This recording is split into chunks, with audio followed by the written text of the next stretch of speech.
NFC Championship. So I had to bring my guy Suneil back to the channel, and we got to talk this up. Let's go right after this.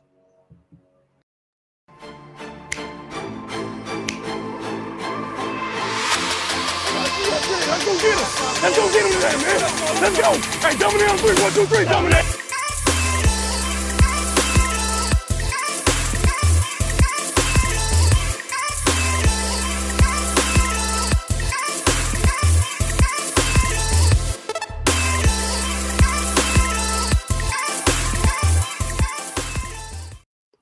Welcome back, everybody, to another episode of the Rohan Chakravarthi Show, because we've got my guy So Real Suneil here, making it a fun episode before the 49ers play the Eagles tomorrow. Suneil, how you doing, man?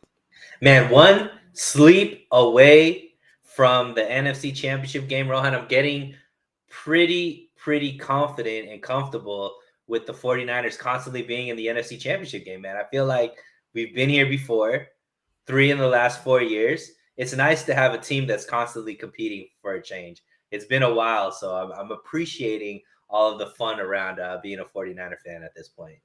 Exactly. I mean, you have to appreciate it, right? 3 championships in the last 4 years. And I saw a funny tweet because it's true. Every year, Kyle Shanahan hasn't had an injured team. They've made the NFC Championship or higher, right? 2017, I mean, that team wasn't great, but still, I think 24 players ended up on IR on that team. 2018 with the Garoppolo injury. 2019 got to the Super Bowl. 2020, a hell of a lot of injuries. And then 2021 and 22, championship and championship. Before I continue, do want to give a shout out to Nothing But Niners.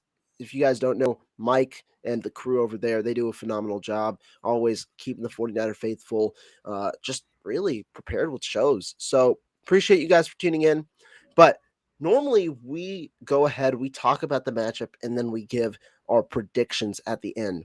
Me and Suneil today, we're going to flip it because I'm sure you guys have all heard about all the previews. So we're going to flip it, talk about who we think will win, why, and the ramifications of each situation. So, got to ask you the big question to start it off.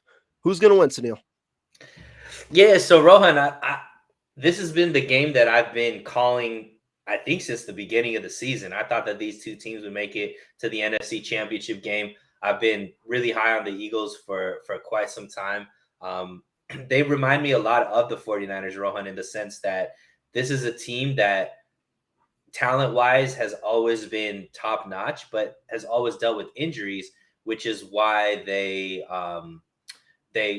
constantly were kind of forgotten as far as how good of a team they could be. Also, they needed to fix their quarterback situation to be able to, live to all their expectations and what the talent of the team is. So very similar to the 49ers.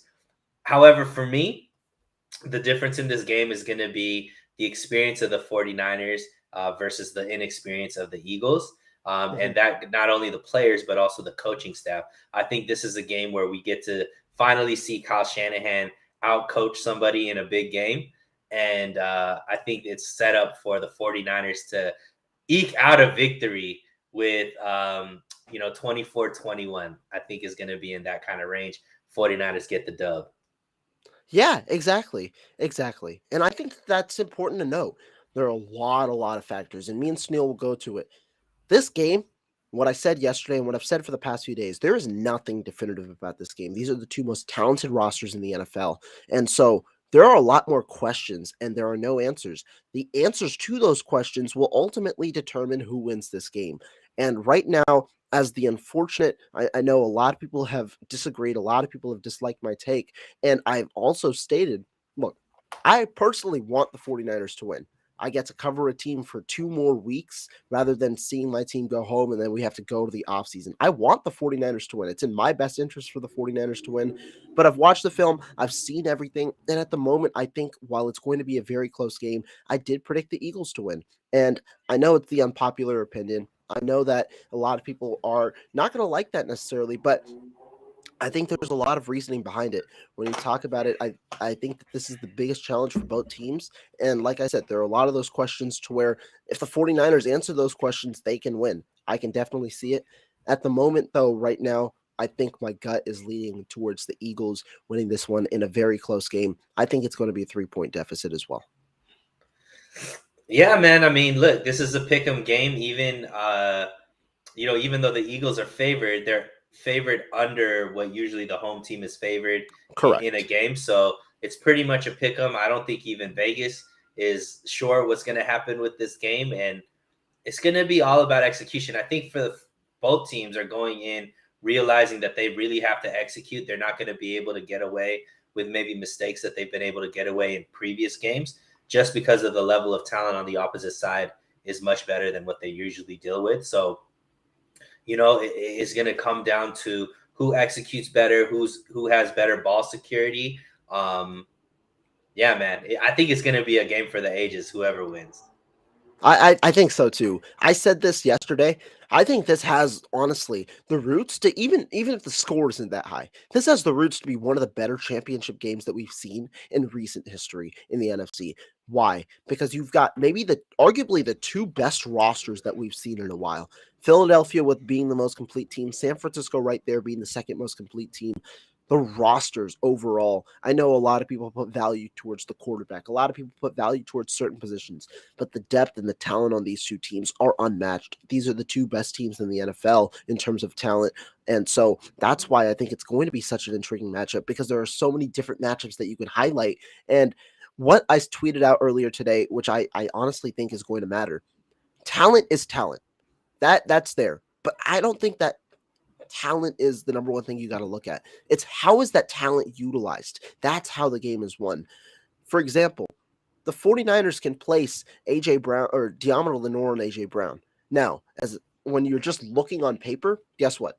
Eagles, that matchup, Eagles, Eagles, Eagles. However, it's not as simple as just one-on-one AJ Brown on Diamond Lenore. It's the way the 49ers play. Are they going to play off coverage? Are they going to allow to play press man to get their to allow their defensive line to get home and trust their cornerbacks? Overall, there's so many different factors that go into it where it's just not a one by one. And that's why I think it's such an intriguing matchup.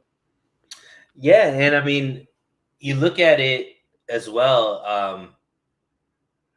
I look at these teams, and you mentioned it a couple times now that these are the two most complete teams. Personally, Rohan, I said this even before the playoffs started. I said the winner of the NFC Championship game is going to win the Super Bowl. And I think it's because of that, where, the AFC teams, I think, are more quarterback dominant. They have like the better quarterbacks over there as far as, Joe Burrow, Patrick Mahomes, I would say probably rank higher than Hurts and obviously Purdy. However, when you look at which teams have the most ways to win, the Eagles and the 49ers have a multitude of ways to win versus the other teams, right? These teams could win. Eagles and the 49ers could win with their running game. They could win with their passing game. They could win with their defense. They could win with their special teams. So when you look at, for me, I always look at, which team has the most ways to win, and I'm going to favor that team to end up winning. And that's why this game is so hard to call, because both teams have, similar amount of ways to win. So it's just about who executes better. I agree. And that's why earlier this week, it's so tough because there are different ways that each team can win. And I highlighted the keys, the way the 49ers can win and the keys the Eagles can win. And I think that that's a good way to start. Suneil, what do you think are the reasons why the 49ers are going to win this matchup? Yeah, so there's a few. Right off the jump, I want to talk about, I mentioned the coaching edge. Even though the Eagles have had quote unquote the better season, you could say, because they were only one loss before Hurts got injured, right? They really, Right. The Hurts led team is, They were has only 13 lost and 1 at the about time, I believe Hurts got injured. Yeah, 13 right. and 1. So he's 14 and 1. You put in the playoffs, 15 and 1, right? So as a starter this season. So you look at that and you're like, okay, great. They're obviously put together. They've only lost once. But when you look at when's the last big game that they've won, it's been some time, right? You look at Hurts since he's come back from injury. He played a Giants team that wasn't trying to win, right? They were trying to rest their players. And then a Giant team that they were just way better than. So when's the last time Sirianni has won a big game? When's the last time he's been put in situations where he had to make pivotal decisions that mattered? They haven't played a game that's mattered against a team that actually could give them a challenge in a long time. Whereas you look at the 49ers, and that hasn't been the case, right? They played a very tough Dallas team in a tough game where they got punched in the mouth, and they were able to show the fortitude to be able to get a victory out of that. They played a rival in Seattle that punched them in the mouth in the first half, and they were able to get it together and then, pull away in the second half. And they've been on a winning streak where, they've been able to dominate teams and, with whatever the team's makeup is. So, and this team was here last year. A lot of the team is the same players that were there. And this coaching staff was here last year. So to me, I think that the edge as far as experience and when it comes down to being a close game, that decision making, the ability to make the right choices as far as going for it, when to use your timeouts, clock management, all those types of things, Rohan, we've seen play a role in whether or not a team wins or loses. So we haven't seen Sirianni be placed in those situations and see how he plays with that type of pressure. And you're calling it a close game. I'm calling it a close game. So we know that those can be little things that are the deciding factor between a win and a victory. So I think the 49ers have the edge there. What do you think about that? I think that you have to say it. I mean, to me, I'm not going to try and create an argument that's not there. The 49ers have played in bigger, much more important games than the Philadelphia Eagles. The 49ers have a head coach who's been in this situation not only one coaching stint, but in another coaching stint. Now, however you want to discuss the results, it's important to know how impressive it is to get to the NFC Championship and the Super Bowl, how tough it is, especially with the way the 49ers did it last year, winning on the road in their last 4 games, or I forget, it was 3 or 4 games to get to that destination. So I do agree there. However, I don't know how big of a role or how big of an impact that is. I'm looking more so schematically as to the keys to win. And like I said, nothing is definitive. There are a bunch of questions. Number one, let's look at the Philadelphia. Let's just start with the Philadelphia offense versus the 49ers defense, because I think that that's the bigger matchup. How do you how do you combat the zone read, the RPO, all the action that Jalen Hurts has, and all the action the Eagles have in the running game?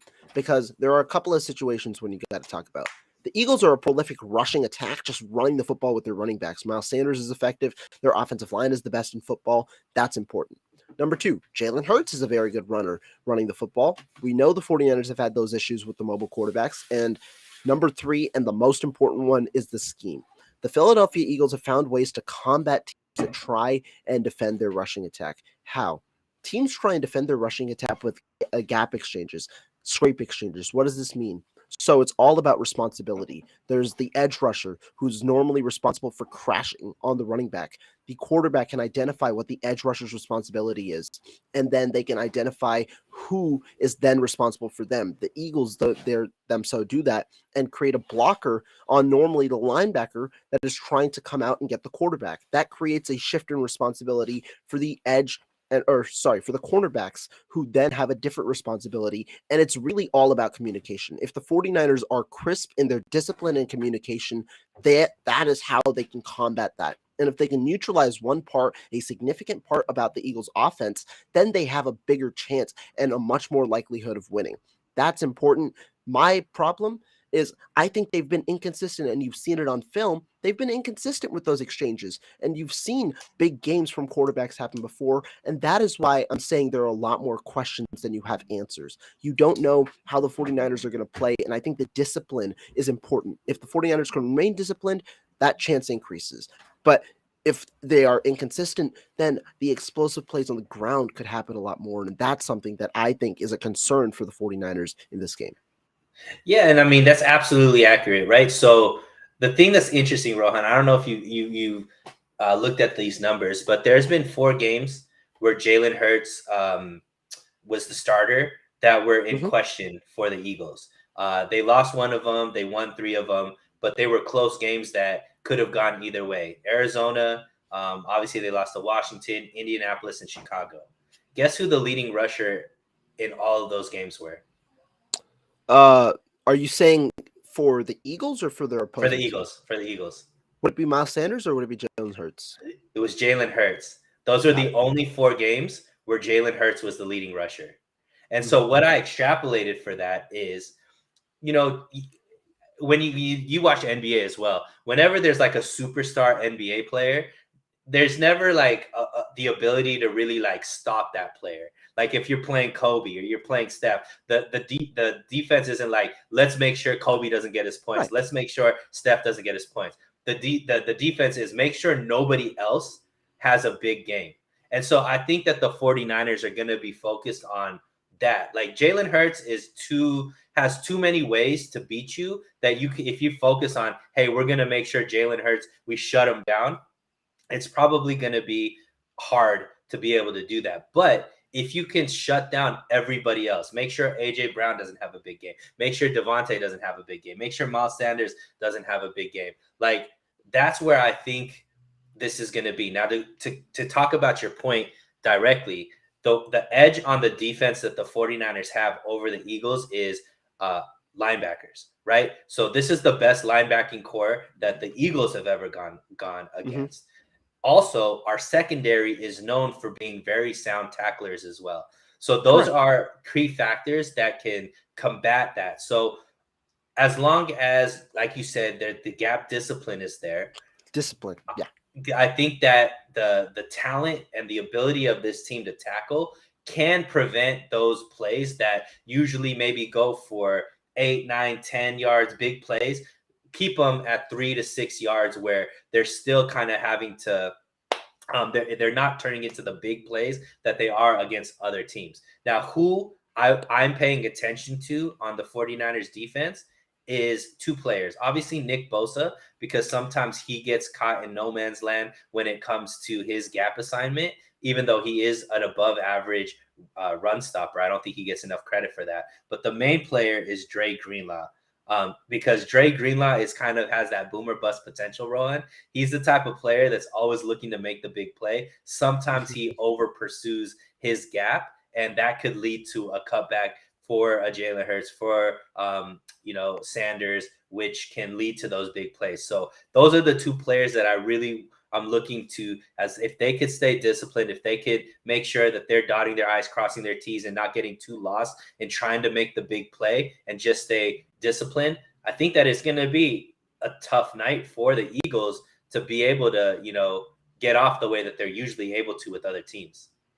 I think so too. And I mean, like I said, what did I say? There's questions. The answers is what needs to come out. And that's Right. where there can be concerns. I don't think there's anything definitive about this matchup. It's really and this is also why I bring up the argument about how games in the past don't matter. It's really how do you execute in this game? How have you Right. played? Like the analysis that you can take with statistics on certain trends from games in the past, that's all right. You can see trends from the first half to the second half. You can see trends in general in between games. But really, overall, games in the past don't matter. It's this specific game. How do you execute, especially in football when it's only one game that matters, 60 minutes that matters. And I think that that's important to know. And so to me, I think the keys to win I think there are several of them. That's one of the questions that I raise. 49ers defense in the running game. How do they stop all 3 aspects? Hurts in the RPO system. Hurts generally as a runner, and also how do the 49ers stop Miles Sanders? Now we've also seen the other point that you haven't brought up yet is we've also seen how elite the defensively, right? They are one of the Mhm. best gap filling schemes. Now, exchange wise is where they're inconsistent, but when they fill gaps, that's where they are. Like they're every single player, that's where they're the most disciplined. When it's gap filling scheme in between the tackles, when you're talking about that power run, and I think that that's where the 49ers could also have an advantage. But then again, like you said, it's a battle that neither team has seen thus far, and so. I think that this is going to be a very, very interesting matchup for that reason. The second point that I want to bring up, and I want to hear your thoughts on, passing game for the Eagles. Jalen Hurts significantly improved as a deep ball passer. He's a Yep. guy who creates very many explosive plays for the Eagles offense. He leads. I don't know if he leads the NFL, but he had a very good year, averaging 8.1 yards per attempt, which I believe leads the NFL while completing 66% of his passes. What does that mean? He throws the ball downfield while completing a high amount of his passes. He's a good deep ball thrower, throws well outside the numbers, and he's got a fairly strong arm at the moment. I think that that's going to also be important because how do the 49ers play Jalen Hurts? Are they going to allow their corners to press up on the top receivers for the Eagles? Are they going to allow the corners to play soft and off coverage? Because if you play soft, Hurts is just going to carve you up on those 10-yard out routes and things like that. So I wonder what the matchup is for the 49ers, how they play, especially if their defensive line can't get home on a consistent basis against that Philly offensive line. Yeah, and you mentioned Jalen Hurts, but he also has some really, really good receivers and options to throw to as well, right? And AJ Brown and Devontae, as well as Goddard, I think is a really good tight end as well. So yeah, I mean, look, once again, the margins of error are very, very small in this game. Luckily for the 49ers, they have the type of cornerbacks that they can match up with these backs, right? Charvarius Ward, we've seen him shut down DK Metcalf in multiple games, and AJ Brown, DK Metcalf, very similar type receivers. Obviously, they played college ball together, so we know, that Charvarius Ward can be up to the challenge. I wonder, Rohan. I know obviously the 49ers haven't shown, or D'Amico Ryans hasn't shown that ability or that, I guess, to actually do it. I know it's something you've mentioned. Look, Charvarius Ward had a great game against CeeDee Lamb. Unfortunately, CeeDee Lamb still got off because they just moved him to the slot or they moved him away from Charvarius Ward. Is this the game where they have Charvarius Ward shadow AJ Brown? Because I if don't think they so. do that, yeah, I don't think they will because obviously they haven't done it before. I forget But where. I heard a comment last week in this past week how someone said that they're more comfortable when like Diamond the Norm might have said it, where they're comfortable with him specifically on that left side or him specifically on that right side. So I don't think they'll do it. But yeah, continue And, forward. and to be honest, they probably don't need to. I mean, I know I'm contradicting myself, but look, even though all of these teams have had a receiver go off, CeeDee Lamb went off. They only scored 12 points. You know what I mean? Mhm. DK Metcalf went off. They still got lost by what 2-3 scores. So it's not necessarily that like a receiver going off necessarily means that the defense still isn't playing well, but to combat your point, the 49ers do have the ability and the talent to be able to match up with this receiving core. The question is the Achilles heel of the 49ers has been the deep ball, right? So can the 49ers limit explosive plays? I'm fine with the dink and dunks, to be honest, because the 49ers have shown a propensity to tighten up when that space in the field doesn't have as much space, right? So like you could dink and dunk your way to like the 49ers 30-yard line, but then they start to tighten up when there's less space and the 49ers are forcing teams to kick field goals instead of get touchdowns. To me, if the Eagles are kicking field goals, the 49ers are doing a really, really great job. So it might be the case where they do play more soft zone type coverage, make it the dink and dunk because it's more important for the Eagles not to get those big plays that have Right. basically demolished teams this season and keep them, force them to kick field goals. I think that might be maybe part of the game plan. I think that that's fair. I do think that's fair, and it's important. And now flipping it over to the other side, where obviously the 49ers against that Eagles defense, one of the better defenses in the NFL. I want to bring up some interesting points that I want to hear your thoughts on. Obviously, the 49ers and their running game. Let's start with that. Elijah Mitchell, Christian McCaffrey. We've heard the injury news. McCaffrey is off the injury report, but undoubtedly he's going to look limited in a way. He didn't look like himself last week. The explosiveness wasn't there to the level that we've seen in the past. And it's a calf contusion, which seems the calf injuries seem to linger a little more. We'll see how he plays. Mitchell, no practice at all this week, and he was the best running back on the field last week. And so, with them two out, what do you think the 49ers should do? Yeah, I mean, obviously, you would love to see them fully healthy, but that isn't the case. I think CMC is going to be all right. Obviously, he's a weapon in multiple ways. Like His explosiveness may not be seen as much through the running game, but he's definitely a threat out of the backfield as far as passing. And I do think that the screen game is going to be a big time weapon against this defense, right? With their great defensive line. I think this is a Debo game, man. That's what's great about the 49ers. TMS, too many stars, right? There was a time where Debo was out and you had CMC that was going in there and doing everything that Debo used to do to carry the offense. Now CMC is a little bit injured. I think they're going to utilize Debo, quite a bit more out of the backfield, quick passes, kind of let them be the yak bros and all that kind of stuff.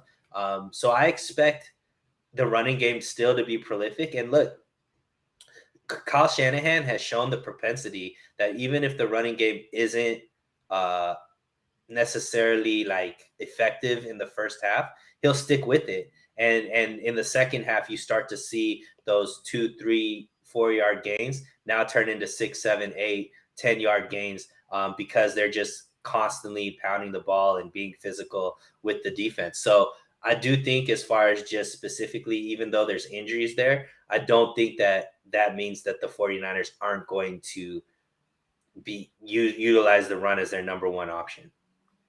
I think that it's going to be important to do one thing. And actually, before I say it, I do want to give a shout out to some people because we do have a nice group of people coming in. PJ, thank you for tuning in, man. Appreciate the support, as well as Alan. He says, let's go Niners. Fun game tomorrow. Avtar Singh, thank you for tuning in as well. And Yafi, thank you for tuning in. We will get to your question in a little bit. But I mean, actually, we'll get to it now because you're asking if it's a crippling offense or if Debo's lack of effort is not if Debo's lack of effort on routes is crippling our offense. I can't speak, but talking about Debo Samuel, I actually think he's going to be extremely important in this game. I think this is the game where Debo Samuel needs to show up, but the 49ers need to utilize Debo Samuel. You're not going to have your most physical option in the running game in Elijah Mitchell. It's not that you're not going to have him. You're going to have a limited version of him. You need to recreate the physicality that you have with your that your limited running backs might be lacking a little more because of their injuries. And where better to recreate that than with the most physical player on your team in Debo Samuel. I think Debo Samuel gets a little more carries out of the backfield. You might see a game plan more similar to the Seattle Seahawks game. Screens, runs from Debo Samuel, get him the ball in space. Why? The Philadelphia Eagles, pretty darn good coverage team, maybe the best coverage team in the NFL. Not as great with the tackling with their cornerbacks. The 49ers very stout with their cornerback tackling. Not as much with the Philadelphia Eagles. Run right at them. Go right at them, be it in the running game or in the screen game. I think that's the benefit the 49ers have to take an advantage of. And then they can continue to set up the run.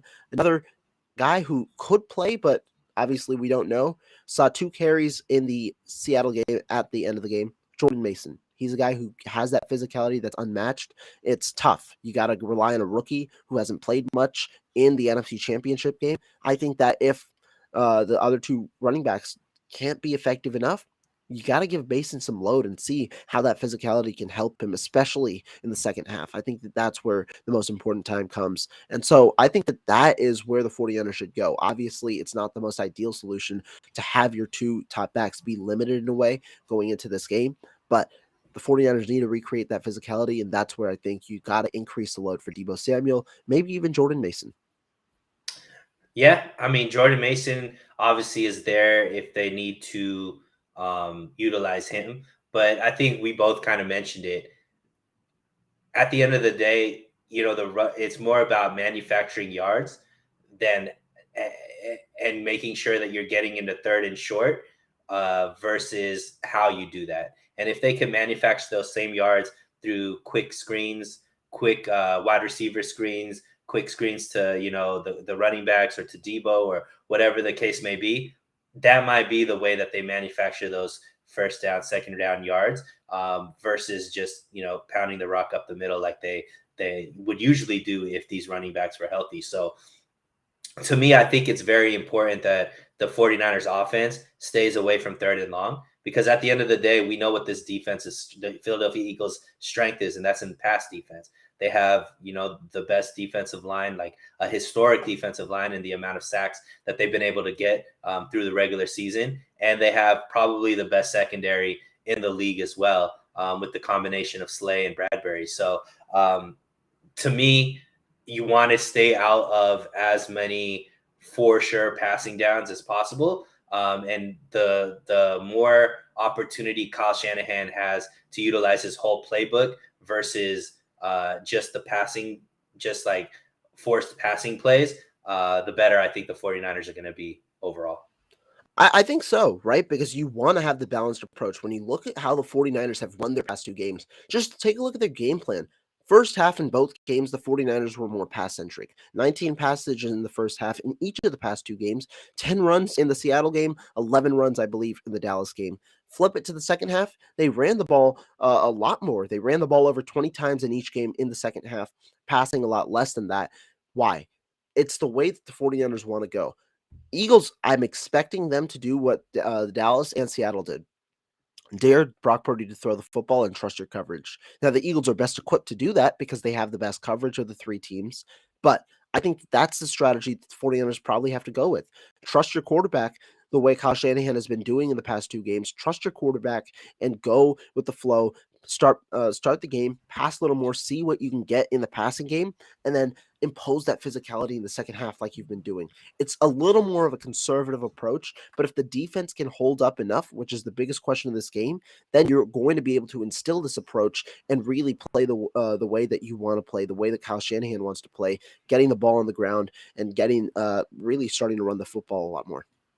It reminds me of that social media trend. Never let them know what's coming next kind of thing. Never let them know your next move. Yeah, never let them know your next move. So I think that's going to be important for the 49ers. And it's going to be interesting because I think this is a game where Kyle Shanahan really gets into his bag because he needs to, right? And I think Brock Purdy, you want to get him confidence early so that later in the game, if we do need to rely on his arm for whatever reason, that he has some confidence going in, especially against, like I said, this is the best pass defense in the league.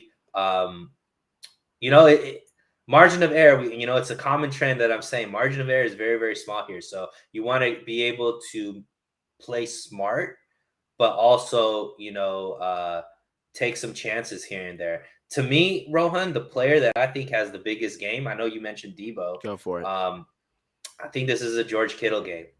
And the reason for that is out of all of the matchups where you look at where the 49ers have the best matchup, offense versus Philadelphia's defense, they don't have anybody to match up with Kittle. Their linebackers are going to be too slow. Their secondary safeties are going to be too small. And we know that the connection between Brock Purdy and George Kittle are there. We've seen how in this playoff run, George Kittle can be like a momentum changer for the team. And we also have seen through the regular season that Brock Purdy and George Kittle can dominate a game and, really get him involved. I truly believe that because if you look at this defense and where their biggest weakness is, it's the linebackers. So if George Kittle can get matched up against those linebackers, I expect Brock Purdy to try to isolate that and really take advantage of that opportunity. So I expect a big game. I could see George Kittle getting a multiple touchdown game and really being the deciding factor for this offense. I like your take because I do agree in a way in that in the downfield passing game, I think the two kind of most important features are going to be Kittle and are going to be Christian McCaffrey. Christian McCaffrey's health is obviously contingent on this, but I think Kittle and McCaffrey are going to play an important role. You want to take advantage of over the middle of the field, but you also want to have different route combinations to where you're not putting Brock Purdy in unfavorable situations. The Eagles have really good safeties. Chauncey Gardner-Johnson and Avonte Maddox, slot corner obviously in Maddox, but now that moves Gardner-Johnson back to his regular position of safety.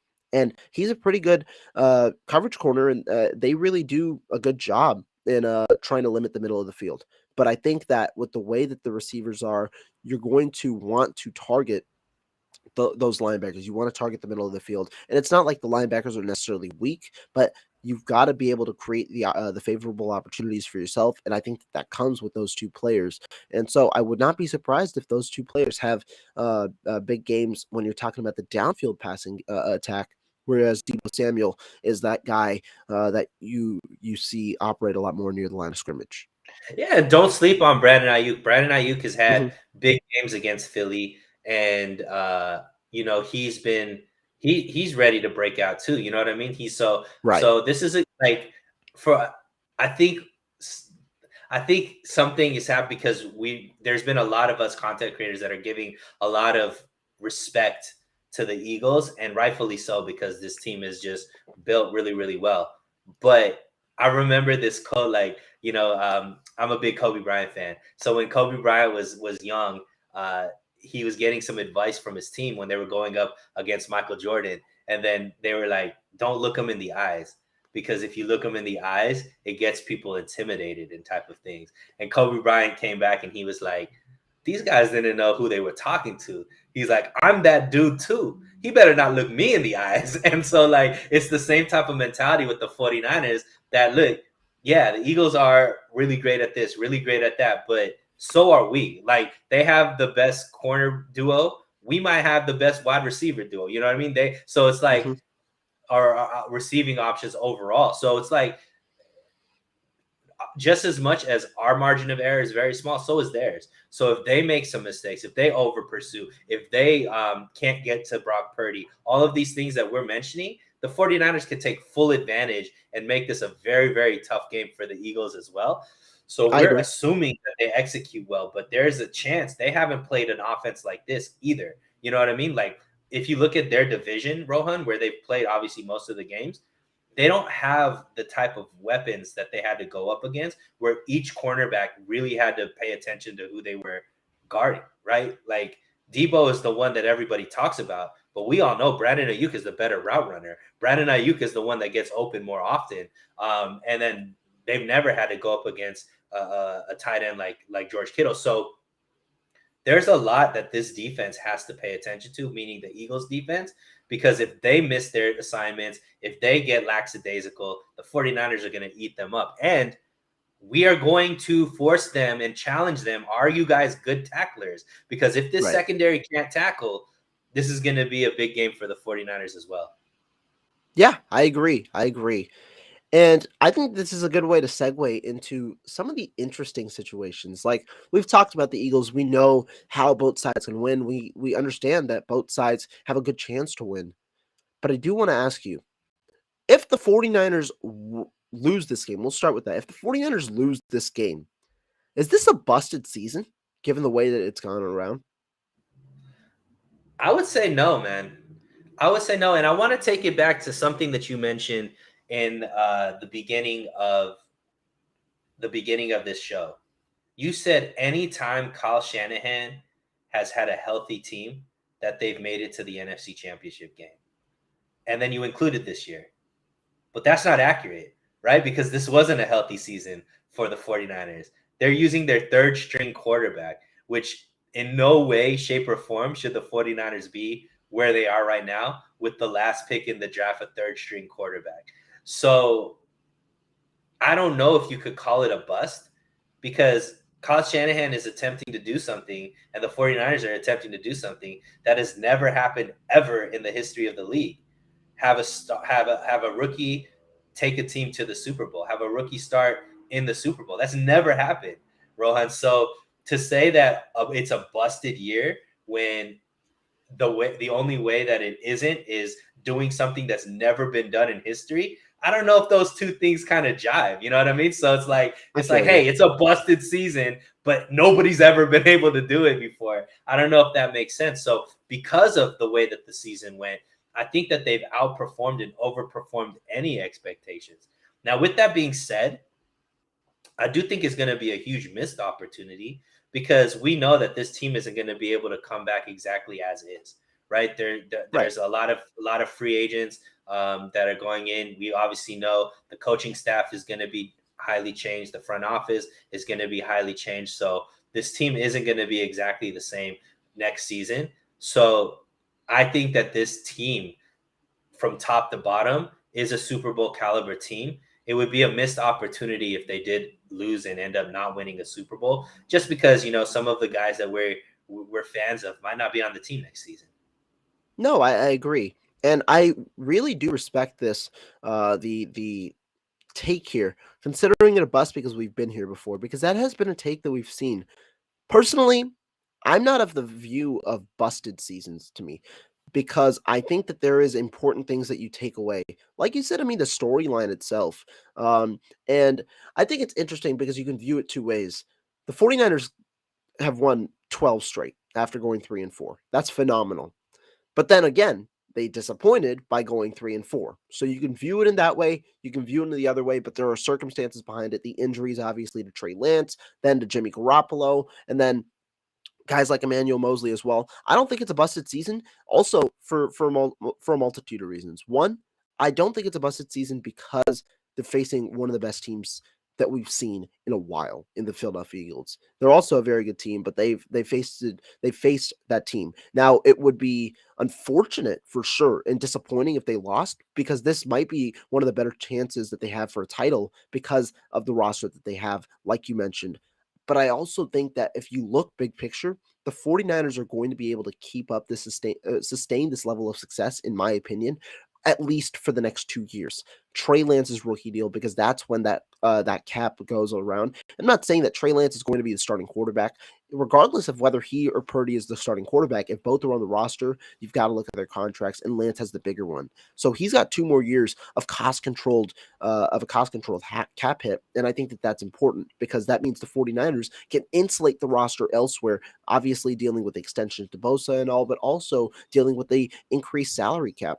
And so to me, I think with the way the season has gone, I wouldn't consider it a bust, especially with the impressive accolades that the 49ers have had, like the amount of things that Brock Purdy has done, and also being that history is against their side, right? No rookie quarterback has ever made it to the Super Bowl as a starter. None. They're 0-4 right now. Purdy could be the first one to do it. And so because I say that, I also want to ask you the other situation. Is it a busted season if the 49ers make the Super Bowl and miss it? Do you think, or let me ask you this way, because obviously it's not a busted season for you, but do you think it's worse if the 49ers lose here or lose in the Super Bowl? I think losing the Super Bowl. And the reason for it is I think ultimately that's where the questions about Kyle Shanahan are going to come back up. Because I think, you know, NFC Championship game, all this kind of stuff like that, I think Kyle Shanahan's gets the pass because he's doing it with the third string quarterback, rookie quarterback, you know, Mr. Irrelevant, all that type of stuff.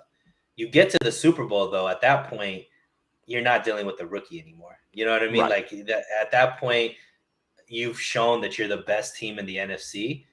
You got to win it. And you know, you're looking at these, you get 2 weeks. So CMC is going to be completely healthy. Mitchell should be healthy. Like injuries should not be an issue, knock on wood, as long as nothing happens to anybody in the NFC Championship game. But you would think that, especially against if it's Cincy or, you know, Kansas City, I would say that other than outside of quarterback from those teams, the 49ers dominate at every other level, every other position there as far as having more talent. So to me, I think it would be worse losing in the Super Bowl just because I think that they would be talent-wise much better than those opposing teams. I think that that's fair. I have the same answer, but a different reasoning. To me, I think it's because the Eagles are a better team than either Super Bowl team that they'll face. So if they beat this team, find a way to beat this team, and then lose to one of those teams, that, in my opinion, is a disappointing finish, and more disappointing finish than if they lose to this team. Because, like you, I believe that the winner of the NFC Championship is the winner of the Super Bowl. I think so. I think that that's fair given the way that you've seen the rosters. And so to me, I think that losing in the Super Bowl would be would be a worse, I don't know how to say it, a worse loss or more Right. disappointing loss. And I think that that does play a level of indication on Kyle Shanahan as well, because you just found a way to beat a stronger team, and then now you go into the Super Bowl, a situation where he has struggled before, and you lose that. Now, I'm not of the opinion that, or it's not that I'm not of the opinion, but I think it's very, very important to note Kyle Shanahan's fallacies and shortcomings when it comes to these situations. But I also think that some of them are obviously overblown. But to kind of take away that overblown feeling, how do you have to solve it? You've got to be able to finish the task. And that's why I think losing the Super Bowl would be a little more disappointing than losing the NFC Championship. Yeah, and something that I've been thinking about a lot lately, Rohan, is I've always comped Kyle Shanahan to Andy Reid, and you're starting to see a lot of those similarities come out as far as domination in the NFC. Obviously, Andy Reid with the Eagles was in the NFC Championship game, I think, like 4 or 5 times back to back, going to one Super Bowl and obviously not winning that Super Bowl. Then he goes to and you're seeing similar thing with Kyle Shanahan really being the dominant common denominator in all these NFC Championship games, 3 in the last 4 years, only making it to one Super Bowl. And then you go Andy Reid in the AFC. He's gone, this is his 5th AFC Championship game in a row hosting it, been to 2 Super Bowls, won one, lost one. But nobody really questions Andy Reid, Right. right? Nobody, because he won that bowl. He won that bowl, right? So that's where I'm kind of seeing where Kyle Shanahan, once he wins that, especially if he wins it this year with Mr. Irrelevant, 3rd string quarterback, first rookie ever to win a Super Bowl, all that kind of stuff. The amount of GOAT status that Kyle Shanahan will elevate himself to for being the coach that led this team and all this kind of stuff. You'll never hear anybody question Kyle Shanahan ever again. Because you don't see it with Andy Reid. You know what I mean? Yeah, so it's like we are the 49ers. We have a 49er fans who will automatically question. But no, I think that the majority of your point is very, very true. And I think that's a good point and a good comparison. Yeah, and so and you look at the way that this team is built, and you could say the same for the Eagles. I think this is going to be a rivalry that gets built, over the next 5-10 years, because both of these teams really well run organizations. The Eagles, I don't know how they have as many first round picks as they have with the talent that they have on their team and how they're able to always get the biggest superstars. You know what I mean? Like they were able to get AJ Brown, Chauncey Gardner, Bradbury, all the Riddick, all these guys, and they still have 2 first-round draft picks, and they have up and coming quarterback. The first one is the 10th overall pick. It's not even like it's a bottom one; it's the 10th overall pick. That's what I'm saying. How is that possible? The way that they run their organization is amazing. So they're going to be good for a long time. But to 49ers are that team too. You know what I mean? Their ability to draft with their late round picks, their ability to have the stability, and all of their core is under contract or will be under contract for quite some time. So it's like these are going to be the 2 best teams in the NFC for the next 3 to 5 years, I imagine. So to me, yeah, this is like the best opportunity that I think that the 49ers and Kyle Shanahan has. So like I said, I mean, is it a bust? No, but it will be a really big missed opportunity. But I do think that if Kyle Shanahan gets it done, beats the Eagles, wins the Super Bowl, he's going to retire a 49er and ultimately has a chance at overtaking Bill Walsh as the best coach that the 49ers have had, because I think that I think that they have the opportunity to create a dynasty because of all the core play, because of how well they draft, Rohan, because that's the thing, right? Like the Rams, they weren't able to sustain their success because it's not coming from homegrown talent, right? They're doing it through trades and all that kind of stuff. The team that's able to draft and develop has the opportunity to create a dynasty. And the 49ers they just got another Pro Bowler from a 5th round draft pick, or all pro player from a 5th round draft pick. So I think that Kyle Shanahan has absolutely the ability to go out there and win multiple Super Bowls. And you look at it and you say, okay, well, maybe he doesn't win as many as Walsh. But if you look at the type of competition that is here now in this NFL, let's say he wins 3 Super Bowls, Rohan. Are 3 Super Bowls against the competition and level of play right now more valuable than 4 Super Bowls from Walsh? I don't know.